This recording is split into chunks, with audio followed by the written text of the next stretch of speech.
What's up, guys?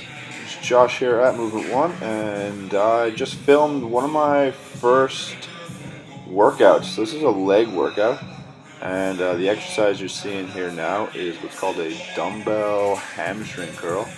So my goal here is I'm keeping my hips pushed down to the bench while squeezing the dumbbell with my feet and curling it up. So there's a couple things going on here which are called intense, which is like putting down my hips or pushing my hips down also while squeezing the dumbbell, which allows the muscle to work more. And these are things that you typically can't see, but if you were in my head or in an athlete's brain while they're training, these might be some of the tips that they're not going to be telling you guys. So this is called inward or downward intent, and the dumbbell hamstring curl. Next, I think we're going into a superset. Yeah, okay, this is the one that I'm feeling today. So this is a superset with what I'm going to call Bulgarian split squats and squats. And what I'm doing here is I'm holding on to a piece of the rack. It's actually a dip attachment. And my goal here is to keep my chest up as much as possible while I'm doing this. Not trying to lean forward at all.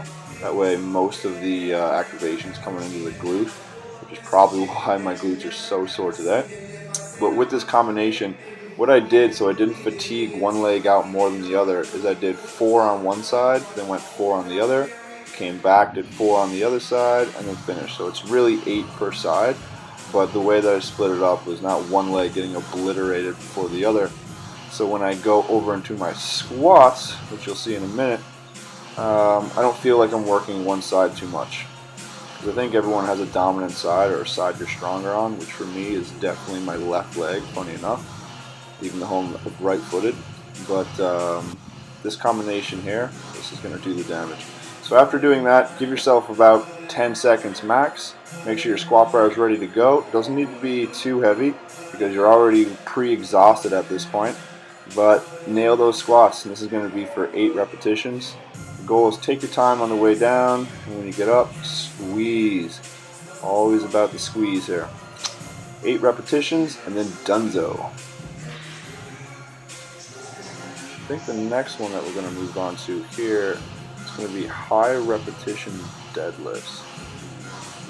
Just when I didn't want to do anything more high repetition, even to the next one. So we have just regular deadlifts, but what I'm doing here to keep tension on my hamstrings and glutes, I'm not going down all the way. So I'm going down to about 3/4 and then driving up hard and squeezing the glutes. And the whole time I'm doing this, I'm trying to keep my back flexed so there's no rounding in my lower back at all.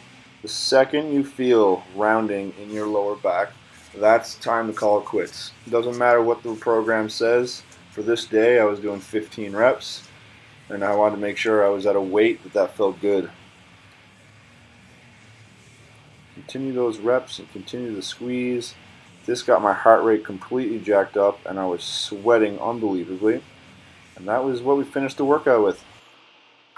Cheers, guys.